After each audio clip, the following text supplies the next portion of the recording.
নমস্কাৰ বন্ধু বান্ধৱীসকল, মোৰ নাম শ্ৰী ভিংকুল শৰ্মা। আজি আপোনালোকক মই চন্দ্ৰৰ গ্ৰহৰ ওপৰত মনুষ্ঠনৰ কথা ক'ম। এই মনুষ্ঠন আপোনালোকক মই দেখাওঁ। এইটো হৈছে মনুষ্ঠন। এই মনুষ্ঠনটো চাই লওক আপোনালোকে। হৈছে মনুষ্ঠন। এই মনুষ্ঠন ওপৰত আমাৰ চন্দ্ৰৰ ওপৰত চন্দ্ৰৰ হৈছে মেইন ৰত্নটো হৈছে মুকুতা আৰু হ'ল তাৰে ওপৰত হৈছে এই মনুষ্ঠন। এতিয়া মনুষ্ঠনে আমাৰ কি কি কাম কৰে তাৰ ওপৰত মই দুআষাৰমান কথা ক'ম।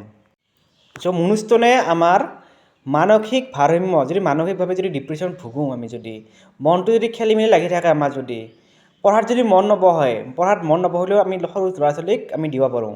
মনটো যদি চঞ্চল হয়, উৰং ফুৰং যদি মন হয়, যদি চৰ্দি লগা ভাৱ হৈ থাকে, জ্বৰ চৰ্দি লগা হৈ থাকে, তেতিয়া আমি মনুষ্ঠন ধাৰণ কৰিব পাৰোঁ। লগতে আমাৰ মানসিক যদি ভাৰসাম্য যদি আমি অটুট ৰাখিব লাগে, যদি মানুহটো যদি খেংখেঙীয়া হয়, বিশেষকৈ সৰু ল'ৰা ছোৱালী বিশেষকৈ মনবিলাক চঞ্চল হয়, উৰং ফুৰং হৈ থাকে, খেংখেঙি থাকে মাক বাপাকক।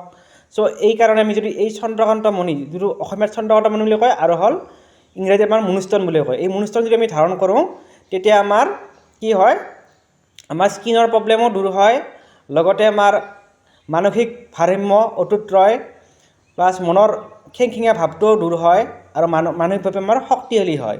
আপোনালোকে এই মনুষ্ঠন ধাৰণ কৰাটো বহুত বাঞ্ছনীয়, কিন্তু সকলোৱে পিন্ধিব নোৱাৰে।